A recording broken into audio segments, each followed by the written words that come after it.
so excited about today's episode. We have such a treat for you. I have Jimmy Nguyen, the founder of Psychedelic Passage here, and he's literally going to lead us on a informational journey. So I can't wait to dive into everything about psychedelics during the time that we have together. Jimmy, thank you for joining us. Yeah, it's a real honor to be here. It's been a fun process so far, and I'm looking to have some fun here today. And I like the informational journey because we're Yes. used to we're used to supporting folks through other different types of journeys. So this Exactly. one will be a good one too. Exactly. So excited. And there's so much that we have to talk about. I mean, I feel like this is Sure. an episode that I couldn't wait for. We've all been waiting for because there's just so much energy around psychedelics. And, you're such an expert. So first of all, I just want to go, I always like starting with someone's backstory. So we'd love to learn a little bit more about what led you to founding Psychedelic Passage. What was that journey like? Yeah, I like to go way back to the beginning of my relationships with substances, drugs, and psychedelics. And in my teens, I found myself battling quite a pretty strong mental health and emotional battle. Mm, My first love was with cannabis, and certainly wasn't like now, where depending on the state, you can go to a dispensary or something like that.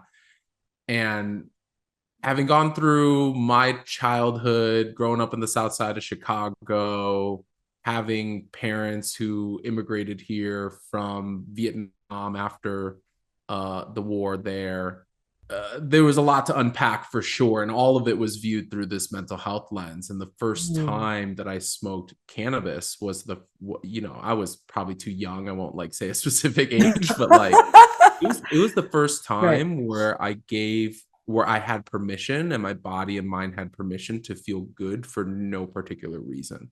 Wow. And I was like, whoa, this is possible. Mm, And so, in the best way, it was a gateway drug. And in my high school time, I lost a very close friend to me to suicide. oh Um, no. and then 2 years later, I had my first MDMA experience. And Right. then a year after that, I had my first psilocybin experience. Mm, Over this period of time, those experiences were recreational and for fun. And then I started to right. unpack, okay, there's something more here. There's something more here. And I really believe that those medicines at that time were reaching out to me to buy me time. Like there was like this healing process that was happening that I wasn't aware of. And Mm, then fast forward into those experiences becoming more intentional and then more right. ceremonial over time, more therapeutic over time. I then, over a span of almost 20 years now, got to develop a really powerful relationship with psychedelics. And so fast forward, I find myself at a rave, which many folks, my friend Daniel Shankin from TAM Integration, you should go and check out his work. But he said Right. something pretty interesting. And he was like, you would be surprised how many therapists and clinicians found their inspiration on the healing of psychedelics on the dance floor.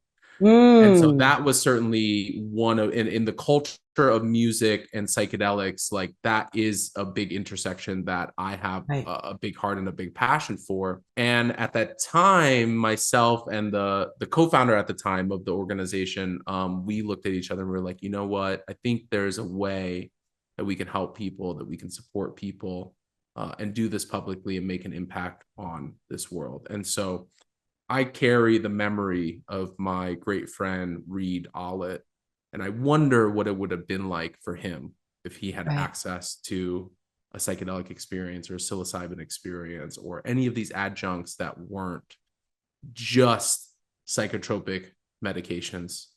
And so that is something that's very close to my heart. Right. And also, right around the time that we started Psychedelic Passage, it was 2019. So Michael Pollan's Okay. book had just came out. Yep. There was this big influx and this big wave. It was the first time that somebody who wasn't in the background of psychedelics, he's a food expert, he's a scientist. It was Right. the first time that somebody who had credibility was speaking about psychedelics in this light, which turned this tide.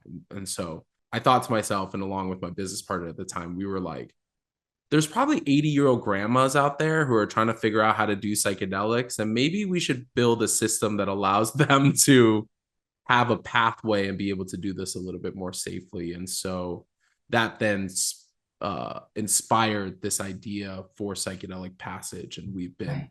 we've been hitting the ground running over the past 5 years. Incredible. And I think that, you hit something really interesting. You said there's probably 80-year-old grandmas out there who are interested in, psychedelics and trying them. I feel like for so long, there's been so many misconceptions about psychedelics. And and now in this new era where people are talking about it, from all different age ranges. People are interested and curious. I would love to hear, what you think some of those misconceptions have been, and Sure. how is the narrative now shifting given the current climate that we're in?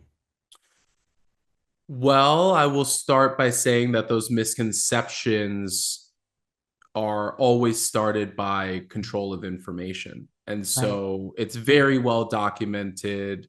The war on drugs, propaganda towards substances.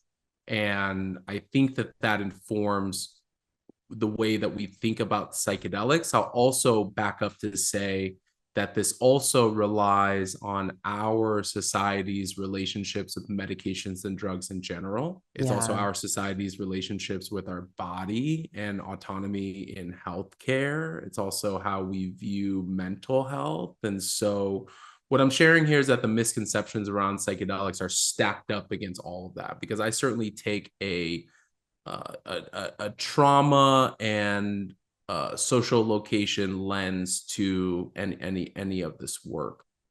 And so when I was growing up and there was the DARE programs and all of Yes. these things, they Yep. they, they were just sharing that, you can do LSD one time, it stays in your spinal fluid forever, you can have flashbacks, you're regarded as clinically insane. And what I find is that most of the narrative and the story was around the like long-term effects of just even doing it one time. Yeah, I Right. remember that. I remember the DARE police officer coming to our school, fifth grade, and literally trying to scare us straight out of, all of these things. And I feel like the conversation, at least in my lens, reflecting on that now, the conversation was always super negative and coming from Mm. this place of fear, which is very interesting. Anyway, I digress. Yeah, and you take the same analogy, the other parallel that I use is sex education in those Right. early years, right? And what you see there is that most of those programs were about instilling fear. There's probably a lot of great harm reduction in there, Right.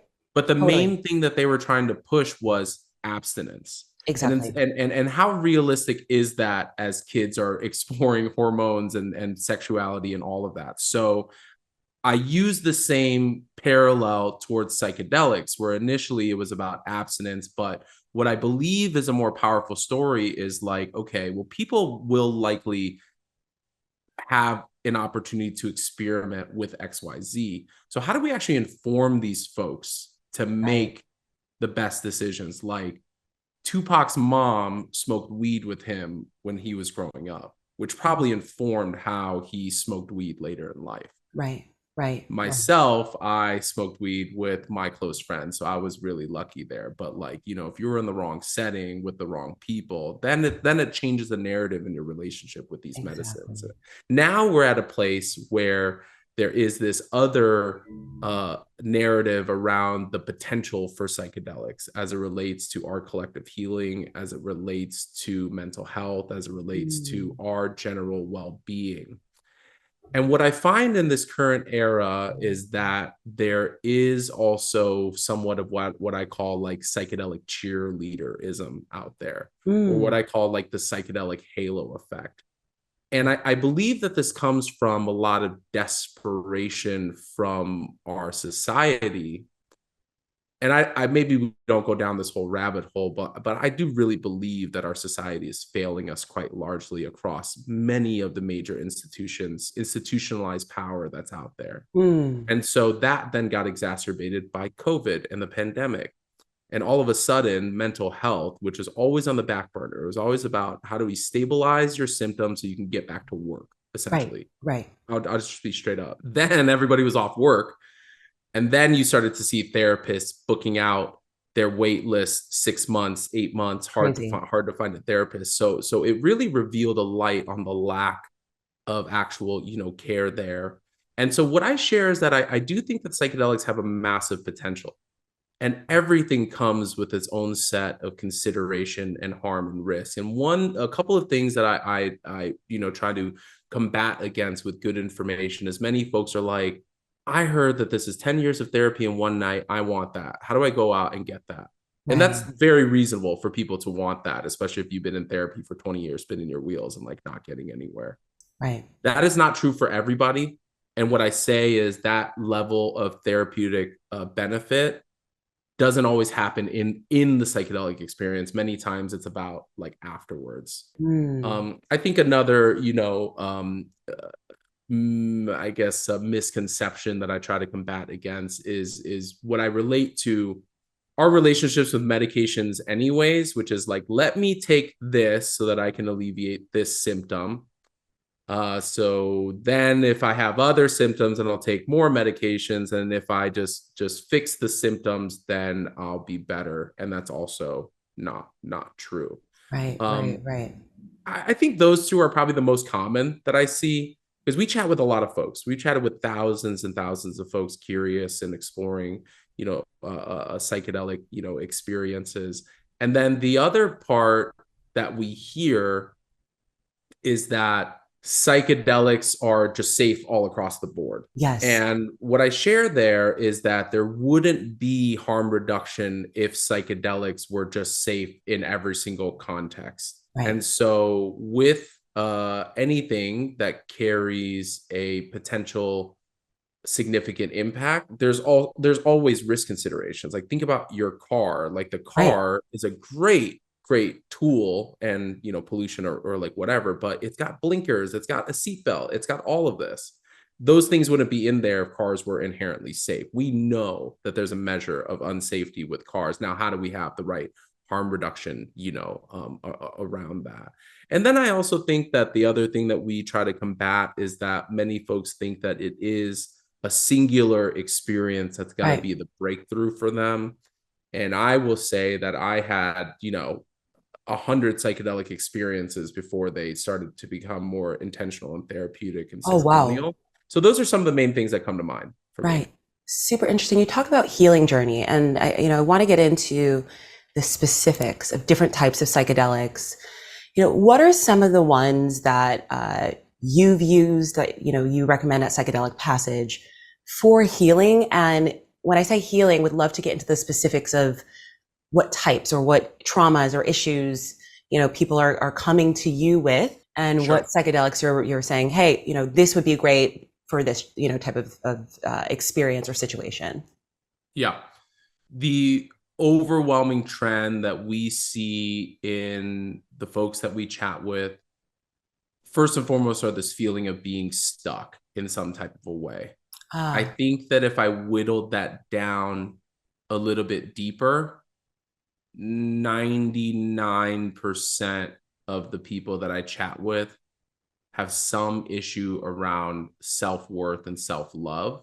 It interesting. sounds a little hokey, but it's honestly very true because that through line then gets manifested as, I believe, these other symptomatic things. And it can show up as mental health conditions or maybe a response to our trauma and some of those things. So I believe, just to back up before, like I don't want to put the cart before the horse because I take Mm, a different approach. What I try to do is like build a bridge right. across this modern world and the ancient and indigenous and lineage world of folks engaging with psychedelics for thousands of years. And the whole thing that I'm trying to solve is like, how do we bring these sacred medicines into a world and make it applicable to the world that we live in today, Right. right? And so I try to like bridge that. And what I believe that psychedelics do is that they allow you to engage with another level of consciousness, meaning that I believe I take a more animism or animist Right. approach in Right. thinking that each of these substances, whether man made or not, Because even man-made is technically made by nature, I Right. believe, Right. if we are a part of nature. Now, the whole thing with humans is that we have told Right. ourselves that we're not a part of nature.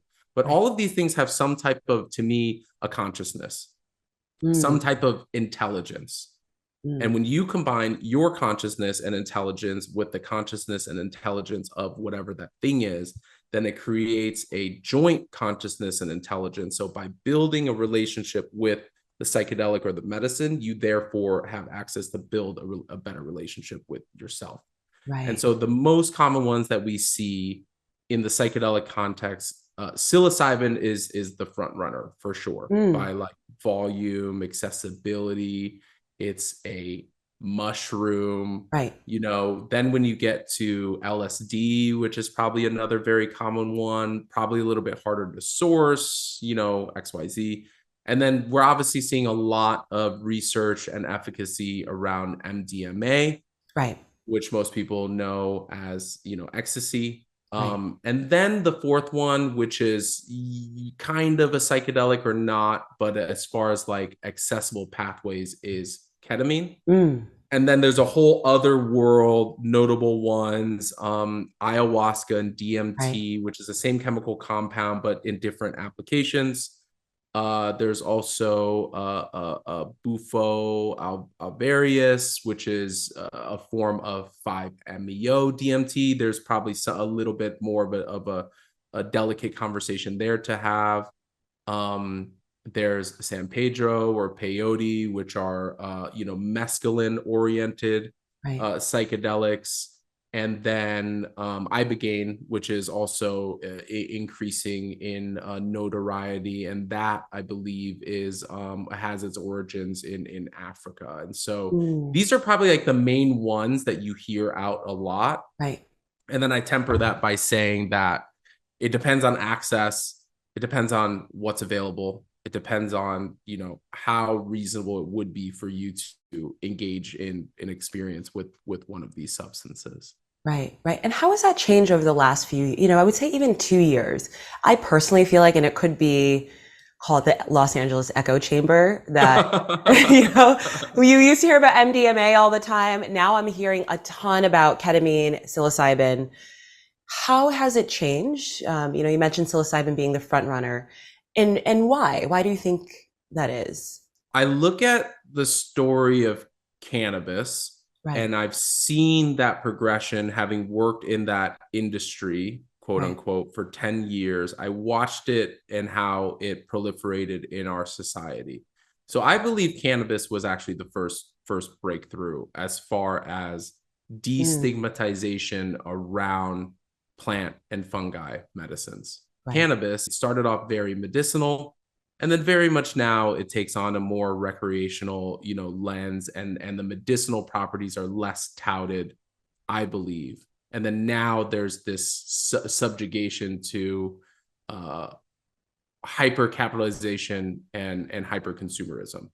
Right. That laid the groundwork then for another psychedelic substance to come into play, because cannabis also itself has psychedelic properties. It's Mm, just in a different cultural, you know, context. And then I look at psilocybin, and this one is pretty interesting. First of all, the whole reason why psilocybin is introduced into our society today is because of a Mazatec elder named Maria Sabina.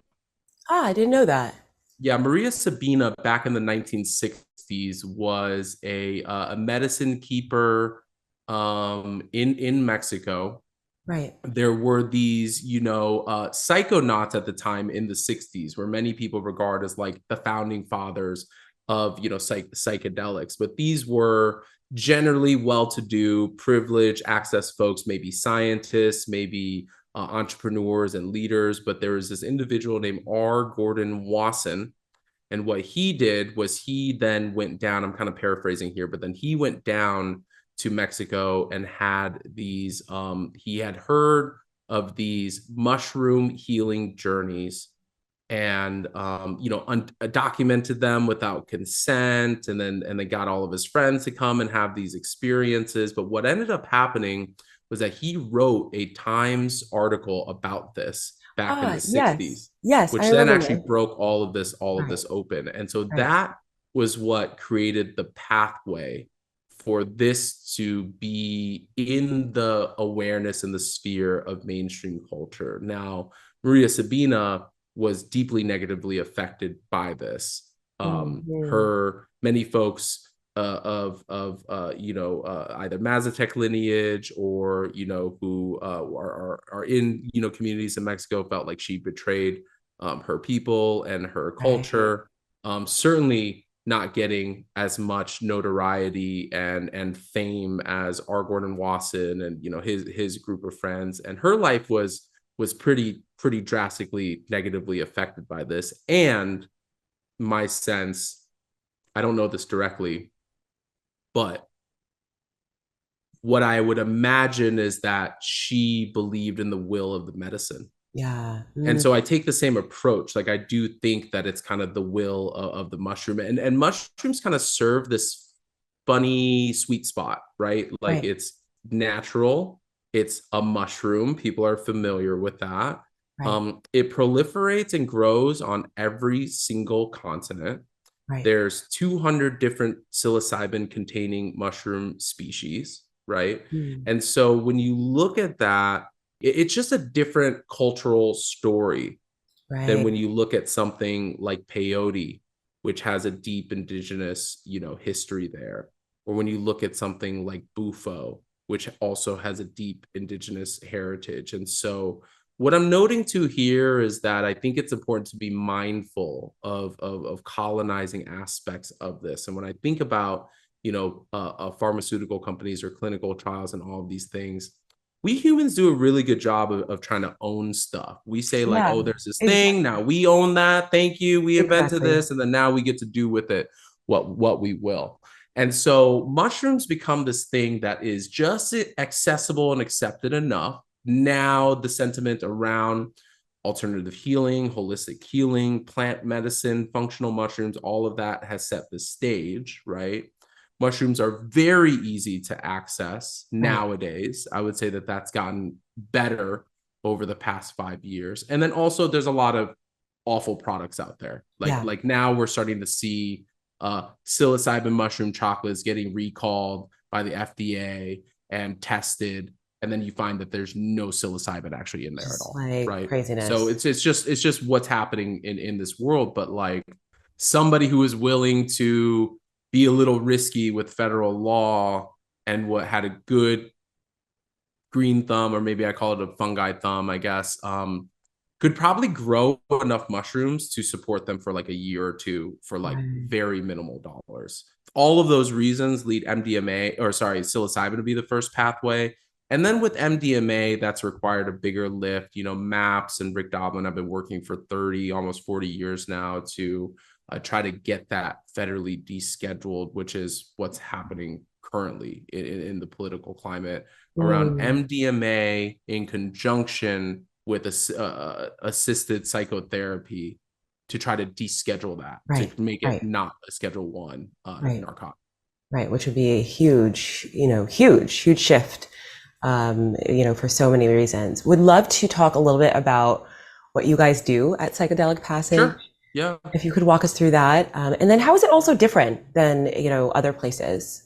Well, we have been in the world of trying to think deeply about how do we create an environment where people can have the highest likelihood for impactful experiences with as much harm reduced as possible, and Right. then connect them to facilitators, providers, and coaches of high ethical nature. Mm. One funny thing happens where somebody has a breakthrough with psychedelics, and then all of a sudden it's their calling. And then all of a sudden they are there to serve the world. And I do think that there is a deep genuineness behind that you receive so much help that you want to go out there and Right. help other folks. And there's so many great stories that we have in our society about how something that happened and impacted us became our life's work. Right. And then I started thinking about this deeply, and I was like, okay, well, how does that 80-year-old grandma discern the difference of who was a good facilitator or not, when every single person has the story about I was suffering and then I took psychedelics and then I'm healed and now I serve the world.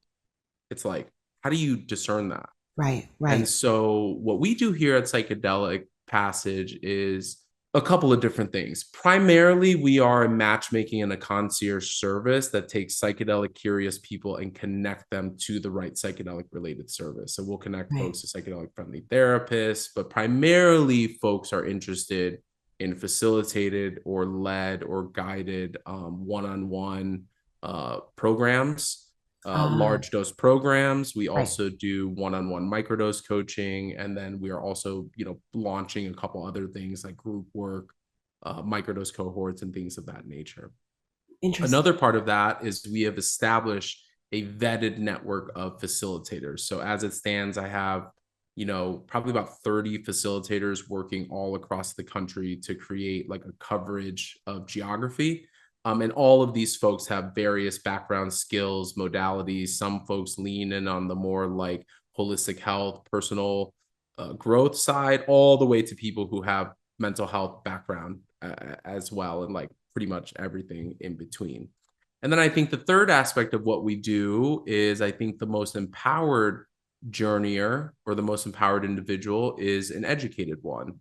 And so we provide a lot of educational resources, documents. We just wrote a white paper Right, on, a tapering resources for psychotropic medications. And I think that the more information that we pump out there, I think the more informed people will be to make, good choices. So we essentially are a tangible and accessible pathway right, for anybody who is curious about psychedelics to engage in that today, before regulated markets come into play, because right, those things will take time. So when I think about a person who's been suffering for 30 years, is looking for an alternative, I don't know if they're going to have another 5 years right, to wait right, to try right, psychedelics, right.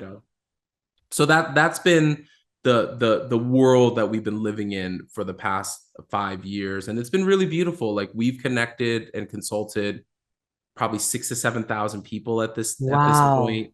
We've that's amazing. supported folks through almost 1,900 programs through our Wow. services, and folks of all different backgrounds and stories Right. and social locations and all of that. So it's been a really humbling process. It's been a deep learning Wow. process, and we are really, really inspired and motivated by the impact that we can make in our communities. Incredible, incredible. And you talk about the facilitators.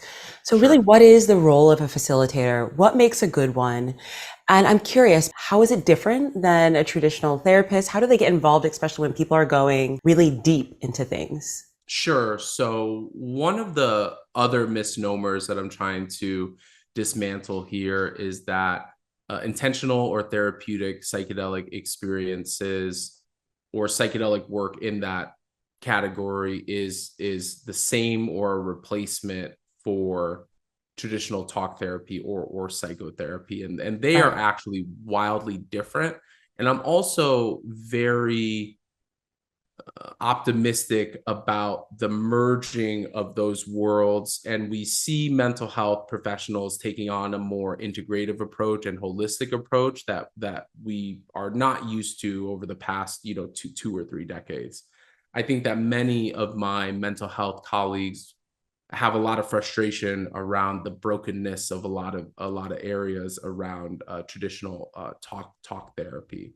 right, The distinction, I believe, is that talk therapy mostly tries to approach healing through the mind. Like if I can right, get to you cognitively first, then maybe from there everything can start to get unpacked and whatnot, which I believe helps for a percentage of the population. And then now we're starting to see somatic experiencing, somatic work, which is of the body.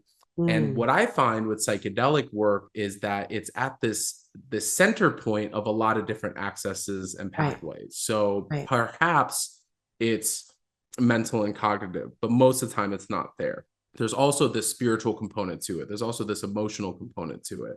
There's also this physical, component to it. And so one of my favorite phrases is feel it to heal it.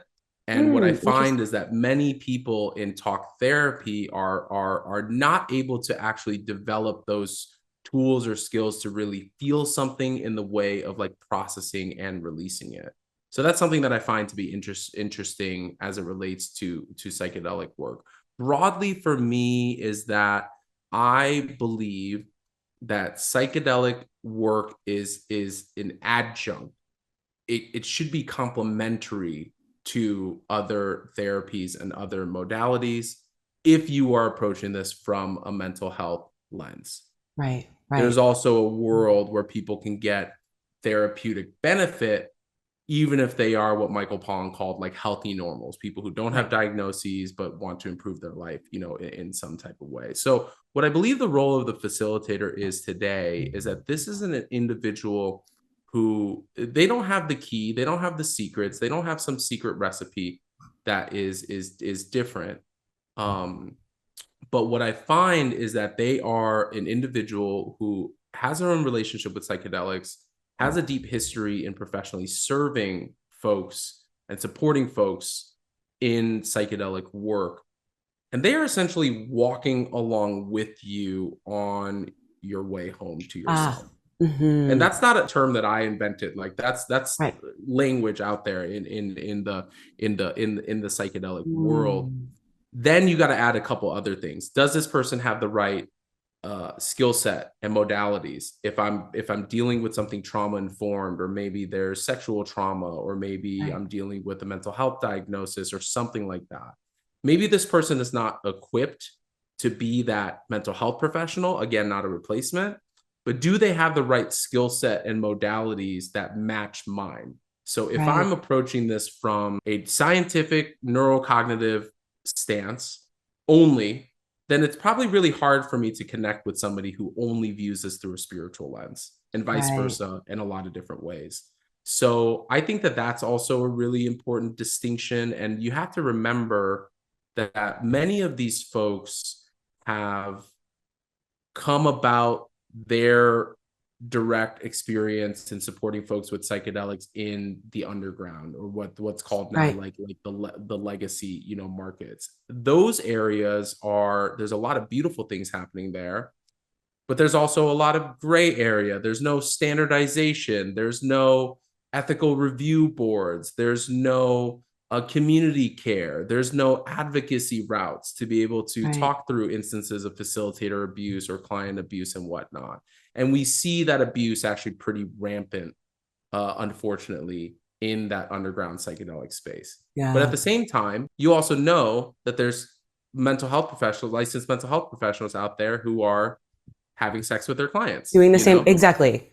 Exactly. Right. So this is a human problem and not a Right. problem with the modality or the substance. What we've done over the past several years is we've created our own vetting criteria.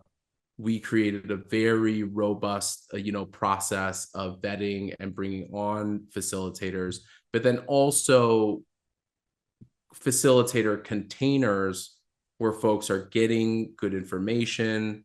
They're able to consult with each other, learn from, case studies. Right. We have tried to create the best standards and practices and systems in which a good facilitator can operate. So I Mm. really believe that that is another part of what's missing when we're talking about therapy versus therapeutic psychedelic work. Because if you look at therapy, licensed mental health professionals, they probably had to go through some sort of a Yeah. licensure. They had to do Exactly. their thousands of hours of work, and then supervision work. And then there is a review board and a licensing board and an accreditation board, which we don't see here. Do I think that we need that for all types of psychedelic work? No. But what I do see is that there's a yearning for people to try to, come about the best practices, the best standards of doing this work. And I'll be straight up to say that nobody singularly, organizationally, or individually has that figured out. Yeah. So one of the red flags that I show with people is like, we got this proprietary method and we got this figured out and we do this and that. And I'm like, no, you don't, No, because right. because you're not doing it in community. Right. It needs to be Mm. tested against a lot of different perspectives and a lot of different opinions and stuff like that. So Mm. I have a pretty opinionated take, I think, on some of that stuff. As you can tell, I speak I pretty love it. passionately I about love it. it. We want the truth. We don't want Yeah. like And this is just my perspective, right, right. like We when we want look honesty. at the MAPS potential approval to deschedule psychedelics. Actually, it's now Lycos Therapeutics. They're for-profit entity and organization. They're getting some pushback. And I do believe that veterans and people who are deeply suffering should get more formalized access to these things so that they don't lose their VA benefits, Right. so that a single mom who wants to explore psilocybin doesn't lose the custody of their children. Like Right. those things are important. Right. But then the other thing that's going to happen is who's going to own the rights to Exactly. conduct this work. And Right. this is why I talk about dismantling that conception about this psychedelic cheerleaderism or halo effect. Like, oh, let's Mm. just tout all the good stuff, Exactly. but then let's also just kind of bury all of All the of the adverse effects exactly. that are happening here. Which are real, and there's duality in everything. There's the Right. good side and there's the bad side. And I think it's important to be objective and to share both, especially for people who are newcomers. So I would love to get your perspective on what someone should consider their first time. If someone's considering a psychedelic journey, what are the questions that they should ask themselves? What are some things maybe that they should know? And, I'll also add in, I feel like there's a lot of energy and fear around having a bad trip, Sure. especially for first timers. What are some things, maybe how should we think about that? What are some things to avoid that? And if it does happen, how can someone think about that or unpack that? A lot in one. Yeah, I'll start with that. I'll share that in my own personal experience, it's my most challenging and difficult and hard to navigate and hard to endure psychedelic experiences that made the most impact. Mm, And that impact happened afterwards, in community, in right, integration, in support, being seen by other people, because you can't do this stuff in secret also. right, Like if you're trying to do this internalize and not share any of the stuff, then like it's not going to do much for you. right, right, And so there, I also temper this a little bit because there is a world out there, again, psychedelic halo effect is where people say, well, there's no such thing as a bad trip. right. I've heard this too. There are, if a facilitator is abusing you, or if you're being coerced, or if you don't have autonomy and sovereignty and freedom in your power of choice, there are deeply, deeply overwhelming experiences. There are experiences where you're in the wrong context with the wrong people. And objectively, I look at that and I'm like, that's a potential for a really bad situation, Right. right?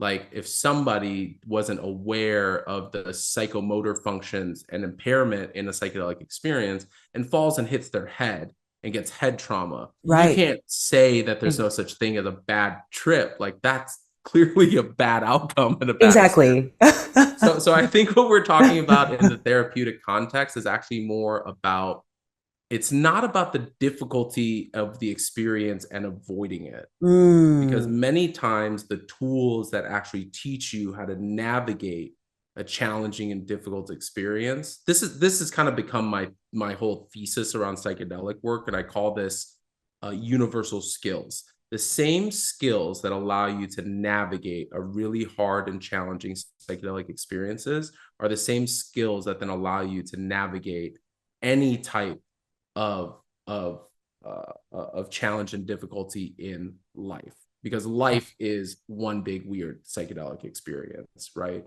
And so now then exactly. it's like it's hard for people to look in the mirror and uncover some stuff that's brought up to the surface. And Mm, many times when we combine it with let's just solve the symptoms, then it becomes a thing where, oh, the symptom is getting stronger. This must mean it's not working. It's not mm, going the way that I thought that it would. Oh, this is too difficult for me to endure, so I'm going to resist. Or, oh, I didn't see this coming.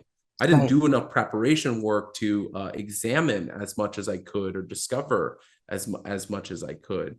And so I think a really adept psychedelic facilitator or coach or practitioner should be able to help folks navigate that. And I think at the same time, it's not about altering the course of events in the psychedelic experience. It's about how do I hold a safe, supportive, non-judgmental container for whatever is up in your experience and needs to come up in your Right. experience. I really don't care how you look at it, from a mental Right. health, scientific, religious or not. This is soul work.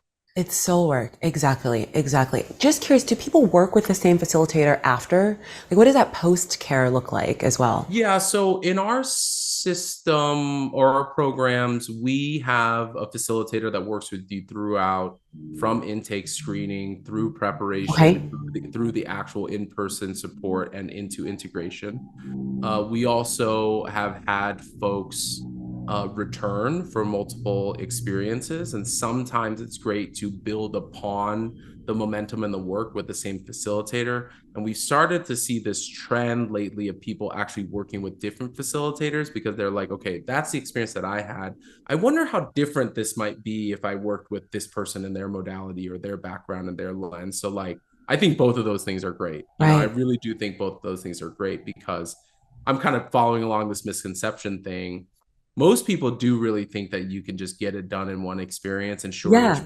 there's 10 to 15% of people out there who Right. do experience that. But like, again, it's about building a relationship with these Yeah. medicines, a relationship with yourself. So, like, just circling back to what you asked before, what advice would I share with somebody around if they were psychedelic curious for the first time? One is arm yourself with a ton of information. Do a lot of reading, do a lot of research, get on the phone with people, talk to people. I think a good psychedelic facilitator will understand that this is a really deep decision and it'll take. Yeah. There's people who research for months and months and months, maybe years before they're like, okay, I'm ready. I Mm. think the second thing is being really clear on your why and what that emotional target would be. And Right. we talk about setting intentions, but then removing expectations on how it looks in what timing. And then I think the third piece is, in addition to this why, is being honest about your level of desperation. I think Yes. being really Mm. honest about the type of care and support system that you have. So many people are like, psychedelics is going to be the thing that solves it. And they're also going through financial burden. They're Right. also going through housing instability. They're also going through food scarcity. They're dealing with an abusive spouse or an unsupported environment. And so what I see is that psychedelic work happens it's possible in many different formats. But to me, it happens in the most fruitful way when you have personal support and community, Yeah. professional support as far as the specialist that you need, a psychedelic specialist, whatever, and then also as it relates to your mental health support and obviously that societal support that I'm talking about as Right. well. Right. So incredible. So much information. And I have a million more questions. We'll have to do another Sure. episode. Yeah. We'll have to do another I'll come episode. back. I'll come back and we'll do it Yes, again. Yeah. so many more questions, but I would actually love to jump into the Reddit rabbit hole now Okay, and cool. have you answer some of the questions from the Reddit community. So I'm going to read the Great. first one. Let's start with this one. So which psychedelic has the most therapeutic potential? Yeah, so if I'm looking at what's available to the to most Americans today, Right. we're likely looking at those big four, but really it's three right now. It's psilocybin. I would probably throw cannabis in that mix as Hmm. well, but again, like you've heard about me talk about that from a cultural and legal Right. perspective. So psilocybin, ketamine, MDMA seem to be what's available to people. I think that in the recreational or non-therapeutic context, there's certainly accessibility to LSD, which I think is also a very powerful substance and medicine, which is also synthesized from a fungus. It's the Right. ergot fungus that, so there's something there as far as like what's natural and what's not. Um, I look at this through the lens of like practicality. What can you access? What can you test? If you're Right. getting a powder or something, can you put a fentanyl strip on it? Can you test it Mm, for potency? We're very right. lucky to have this type of science and technology nowadays. Right. And then I think from there, I think about the anecdotal, like therapeutic effects. So if you haven't had any psychedelic or let's call like consciousness altering experiences before, then I do believe that many folks, if it were legal, would say MDMA could be your pathway. It can Mm, be a little bit more gentle. It's called an empathogen, which means that it creates deeper connection with yourself and those around you, and maybe that of right. the world. However, MDMA has a really stronger bioload, which means that it just like wears on your system a little bit more, Ah, especially when the dosage is incorrect. And we're talking about differences in dosage in, milligrams, whereas whoa. the difference in dosage with psilocybin is in grams, and the difference in dosage in LSD is micrograms. So there's like a scaling effect here. And so, with MDMA, you are probably going to be a little bit more depleted in serotonin afterwards. You would Right. definitely have to do a little bit more like physical recovery and things like that. I think that ketamine has its plus and minuses and would be really geared for folks who have a lower legal risk tolerance. So they're trying to find a Ah, legal aspect of this. And so right. ketamine being a Schedule 3 narcotic, you can prescribe it for off-label use. So what we're seeing Okay. now are ketamine clinics that can do intravenous or intramuscular, which are like big dosages. And then we're Right. also seeing like at-home program with a sublingual, oral, or nasal spray of ketamine as well. Ketamine also has a higher tendency for a habitual use and misuse.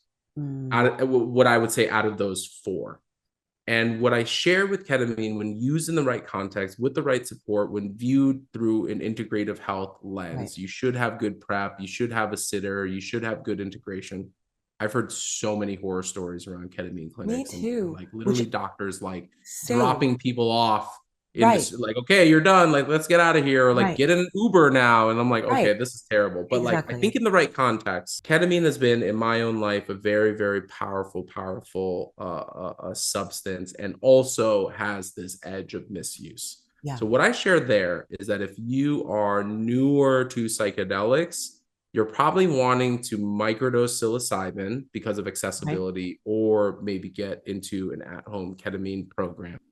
If your healing process was a door, a Right. portal, or a pathway, and there's a lock to that door, then ketamine can maybe unlock that door a little bit and like crack it open a little bit.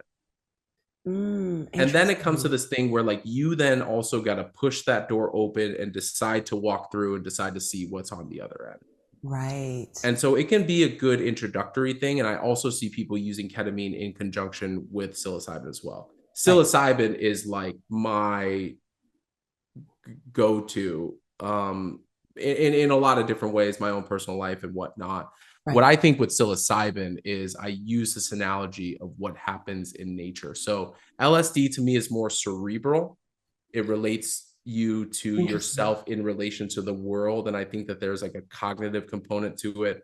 Also depends on who's making the LSD and chemical profiles and stuff like that. But Right. with psilocybin, I think it allows people to do a really, really big deep dive into themselves. So it's very much a more like internal process. Internal. But how I describe it is this: psilocybin comes from a fungus, which comes from a mushroom. A mushroom is the visible fruiting body in a larger fungal network called the mycelial network. Right. Mycelial network being the stuff that's in soil. And Right. so in the role of ecosystems, mycelial networks and fungus are what decomposes matter. It takes matter and breaks it down and then turns it into something that can be beneficial to the ecosystem. And so when I take that same analogy, I think it does the same with humans. It Right. has this ability to decompose the stuff that doesn't serve us and then serve it up in a way that can actually benefit our minds, our souls, our bodies, and whatever. I've that's continuously in LA specifically, Yeah. hearing more and more and more openness around it. I feel like even 5, 6 years ago, people were whispering like, I've tried Hmm. psilocybin. Now Now there it's seems to be cool more to comfort. say. Yeah, Yeah. exactly. Which Hmm. is a whole topic in itself, as you were talking Sure. about psychedelic cheerleading. But anyway, I digress. It's all good. I can't even do psilocybin out in public anymore. It's like Yeah, yeah, definitely such a personal at home, like in yeah. in in in private containers type Right, thing, right, right, right. Absolutely. And so, next question in the Reddit rabbit hole. So, someone posted, they said, psychedelic question: will I share my secrets to people if I take shrooms? Which I thought, Well, I know. that's a pretty interesting question. So I'll start with a little bit of an anecdote here. Back in the 1960s, at the same time that the government was saying these things are bad for you, don't experiment with Right, them, all of that stuff, they were actually running a lot of secret government experiments designed for military use. And so right. what they were doing, and I know that this is about mushrooms, but what they were doing was they were putting people in a padded room. They had a whole bunch of, scientists and Mm. psychologists and stuff in these white lab coats. They would dose people for LSD. I think this was the MK Ultra project. And they were dosing people with LSD to see if it increased, like clairvoyant properties, remote sensing properties, and then also trying to figure out if it can be a truth serum in interrogation and, torture. And so what they were doing was they were putting people in this room. They're like, okay, this is going to release their inhibitions. They're going to be able to tell us like all of this stuff. And people ended up having really adverse and negative experiences. They started having these bad trips. And so what they said was that LSD is the thing that's causing these folks bad trips. But I would say that if you've ever been interrogated by the police, Oh or if my you've ever goodness. been confined in a room and had people peppering you with the most deep, personal questions, you're going to have a bad time regardless of whether you're sober or not. Yes. And so what I share with, psychedelics, especially mushrooms, is that there is this thing, this is commonly known, there is this effect called the non-specific amplifier effect. And Mm. what that means to me is that there are things deep in our unconscious that come up to the surface and express themselves in our consciousness, which then allows us to come in closer contact with them to deal with them. Mm. And I also think that this depends on dosage. Right. But I've never had, me personally, a psychedelic experience where where my like discernment and filtering was completely shut off. I think that there Mm. can be people in like ecstatic or mystical experiences, or if you take too high of a dosage that you're not prepared for, who likely will divulge some things that are of a secretive nature, that are of a sensitive nature. But it is certainly not the same as some type of a truth serum where all of a sudden you Right. take mushrooms and the filter's off and you're like sharing all of that stuff. I also think that your mind has this really powerful protective mechanism where Right. sometimes people will not remember or have lapse in memory if there's a real traumatic experience that comes up. So, will you share your secrets to people if I take mushrooms? Well, the whole point of therapeutic psychedelic experiences is that you shouldn't be suffering in secret anymore. Right. So, I think if you have a good Mm. intention of why, then you likely will be able to target the content that Right. needs to come up. And here's where you need somebody who can hold the highest level of confidentiality, the highest level of non-disclosure, the highest level of non-judgmentalness. And then if that person doesn't have agenda, then they should be able to hold that, I think, in a Yeah. really powerful and beautiful way. So a little bit of a mixed answer there, but I think there's a lot of nuance to this one that I find interesting. Yeah. Super, super interesting. Super interesting. And that's where that facilitator becomes really important, as you said, like holding that space for someone Yeah. when Mhm. things are coming up, and respecting and protecting that, as well, is really important. I Mhm. have one more question for you down the Reddit rabbit hole. Okay. I thought this was an interesting one. So after much work and healing, did you get to enjoy fun trips? And the person goes on and on. I'm not going to read the full thing, but they start off, for so many years, I've only had dark experiences. And they kind of end with, talking about, I'm wondering if any of you were able to actually have fun recreational experiences after therapeutic sessions. So would love to get your take on that.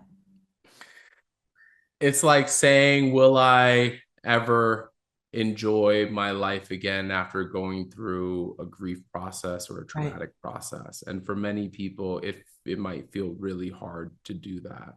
I certainly now always view my psilocybin work in a therapeutic and ceremonial context. And as I'm doing a lot of deep work, I'm having a lot of fun. Like Mm, one of the themes of my life is living at the intersection of fun and meaningful.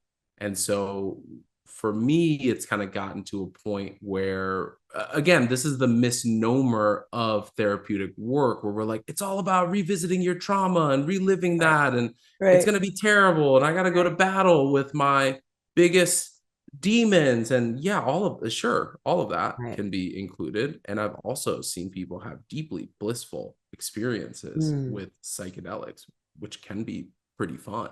Or maybe you get out of going toe to toe with your biggest demons and you come out and you're like, wow, I'm way more resilient than I thought. Oh, right. look at what I did. That sense of accomplishment can be fun as well. So I think that there is a big case also for therapeutic benefit in recreational contexts. And my dear friend, Sarah Gale, who's well known in the psychedelic space, spoke about this a little bit at the last a psychedelic science conference. I think the key here is that all of this stuff happens in timing and in season.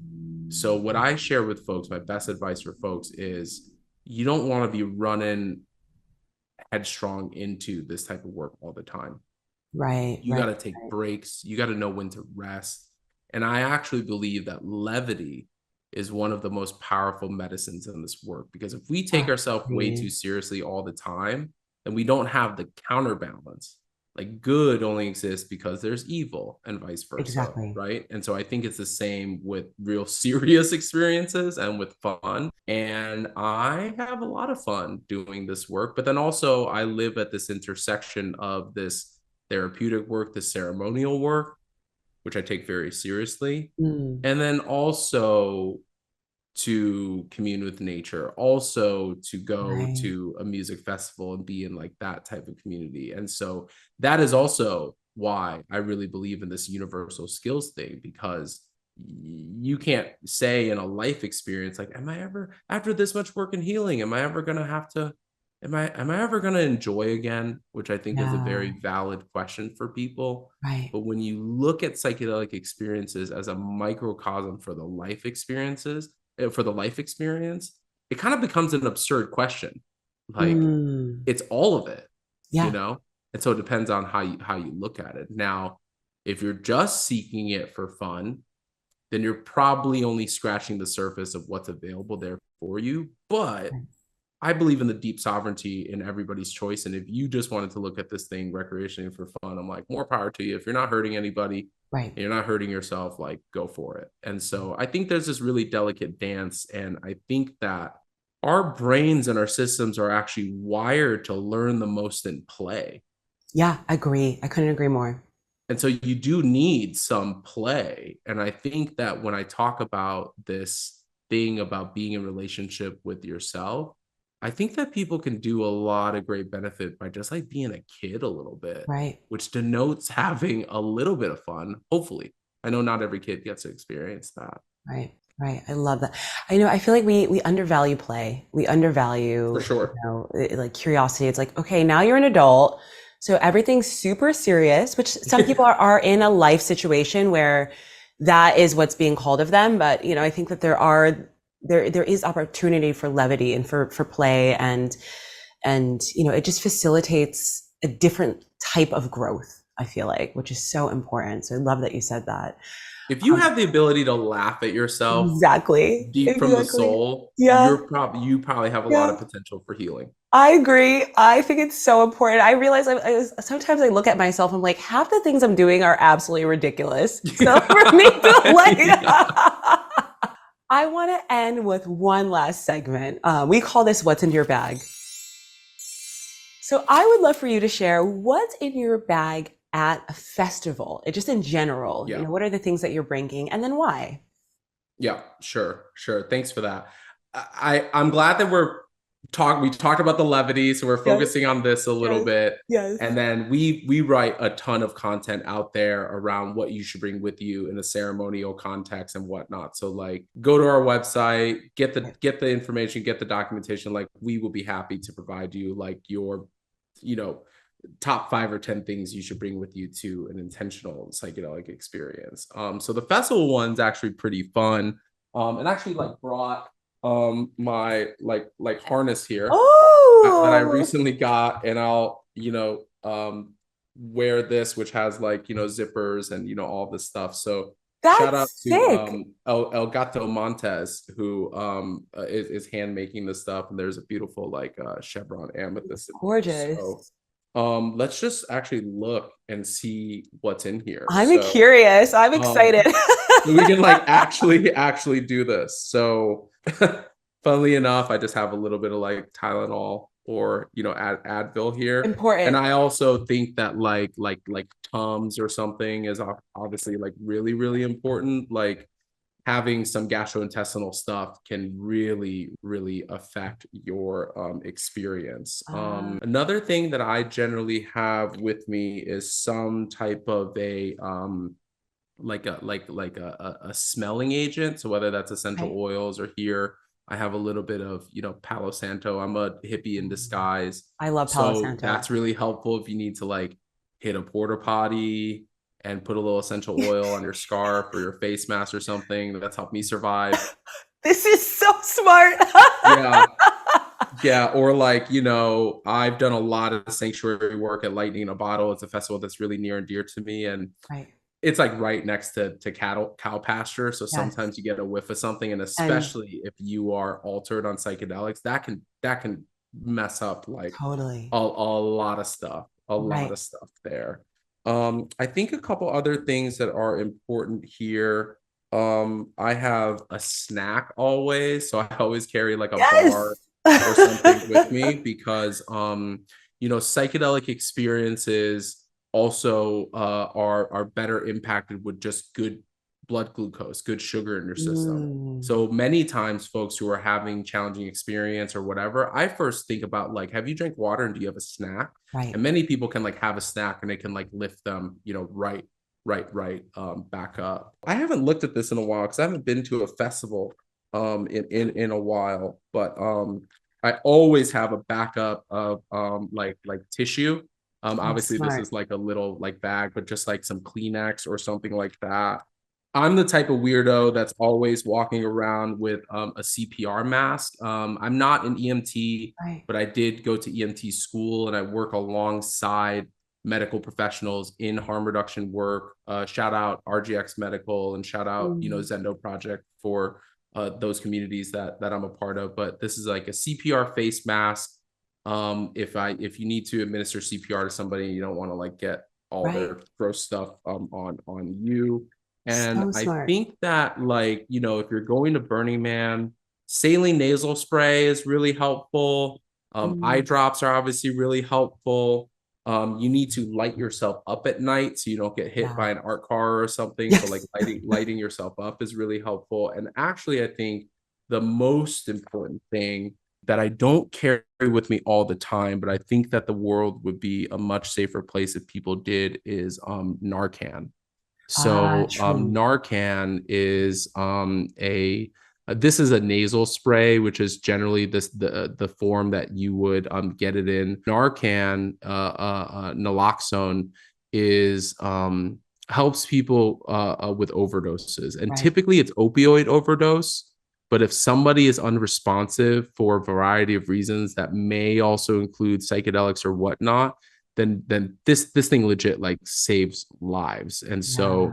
the cool thing is that most of these festivals are okay now with harm reduction being built in, with education Right. and things being built in. You can always go to your local Department of Health and probably get free Narcan. Sometimes now you're able to get it, over the counter. There's Narcan administration, like workshops and courses that usually you find them yourselves at festivals. And now people are like designing them and putting them on keychains and like, Right.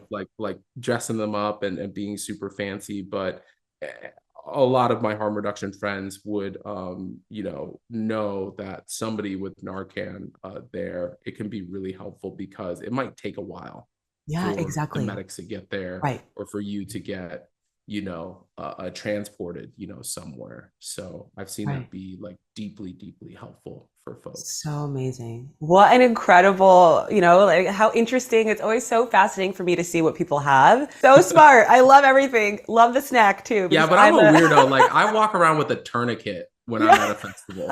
Like I'm like not everybody's gonna do that. You know what I yeah, mean? yeah. I love Um, it. So yeah, good. So good. Jimmy, thank you so much for everything. This has just been so incredible. You're such a wealth of knowledge and definitely need to have you back on because there's just yeah, so many more questions, that we could go on for hours and hours. So sure, yeah. I'd love to know, where can people find you online? How can they connect Sure. with you? Yeah. So we have our website, psychedelicpassage.com. That's the primary way. And then we also have our Instagram and YouTube channels. Okay. Our podcast is another great way for folks to engage in our content. So that's the Psychedelic Passage podcast. Is great. And those are the primary channels. Like we have staff pretty much available to connect, as humans. So I think all of those different routes and channels are great ways to connect with us. And thank you, by the way. It's great to tap in with your audience and community. And I hope that there's any piece of value that folks